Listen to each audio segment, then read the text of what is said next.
So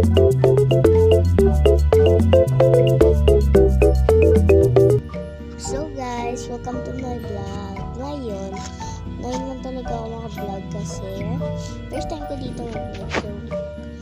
So ang tahimik ko dyan kasi matutulog dyan na bata kasi minsan ko yung babantayin isa. Gusto ko sana dyan matulog kasi so wala akong isip. Kaya sasayaw na lang tayo. O diba, sa sino ganito sa mga joke lang. Pero eto na nga. So, ang gulo-gulo nila sa guys.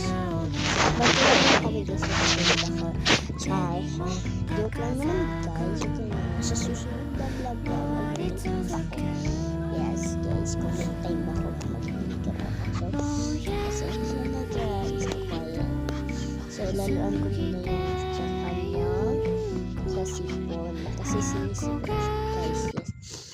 So, dahil tulog siya, tapos ang gulo-gulo na din sa gulo-gulo dyan sa ano. So, dyan. Actually, wala nga ako dyan naisip na kaya naisipan ko na lang na to. Ang gulo-gulo na, di ba? Nag-ano lang sa inyo nga. Dapat nga sabihin kasi, ay, wag kayong maingay dyan. Pero, pasensya nyo na ako guys kasi sinisipon talaga ako. So, yun lang. Bye-bye!